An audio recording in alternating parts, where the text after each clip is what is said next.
Here's a passage. Now, this discussion in Corinthians starts in chapter 8, but it goes clear to chapter 10. All right? And so he's still in the same discussion here. And here's how he kind of wraps things up. He says, all things are lawful, but not all things are profitable. All things are lawful, but not all things edify. Oh, okay. So here are people in Corinth. Corinth's a pretty raw city. You know, they did everything there. We have nothing more raw here than what they had. I mean, they did it all. And so if there's ever a time where Paul's going to be like, look, you're not allowed to do this stuff, and that is forbidden, this would be a good place to say that. But what does he say?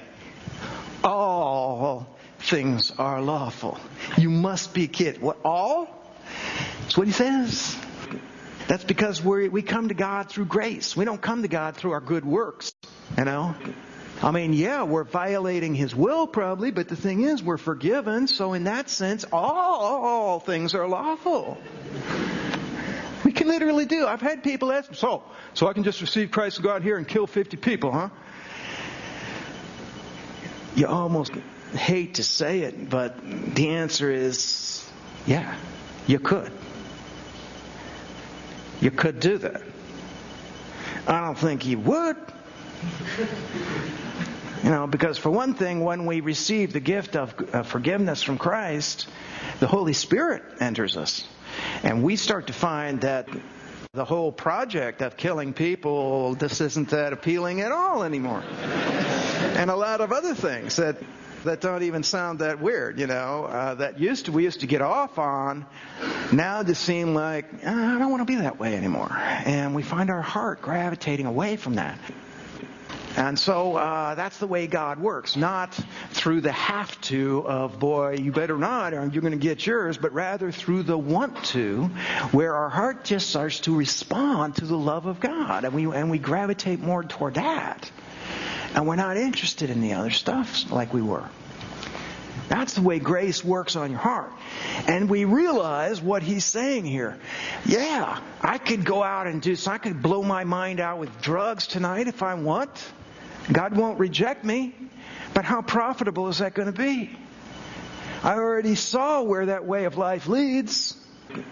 And I was glad to get out of it. Now why would I want to go back into it again? It's not profitable. It's harmful. Sin can be pretty harmful.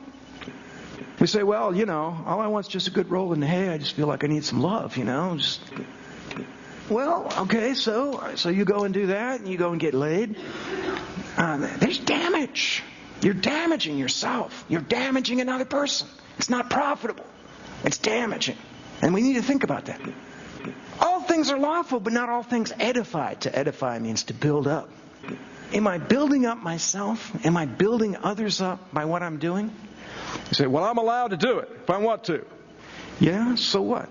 Is it edifying? That's the question. And that is a more important question than whether you're allowed to do it. That's a much more, if you understand the importance, the centrality of love, that's the most important question. Is it edifying? Is it profitable? Not whether am I allowed to do it.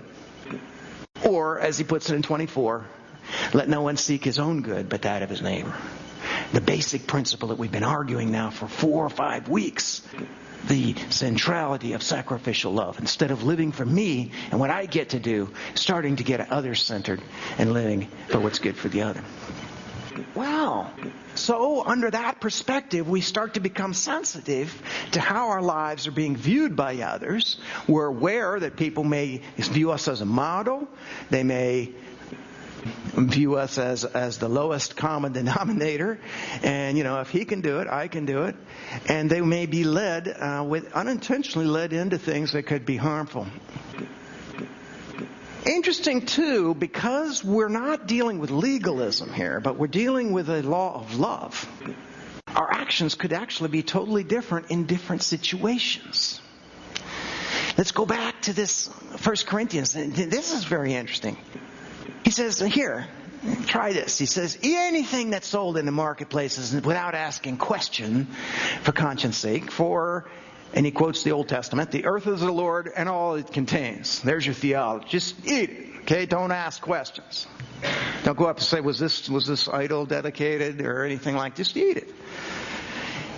He says if one of the unbelievers invites you to his home for dinner, just go and eat anything that's set before you. Don't ask any questions.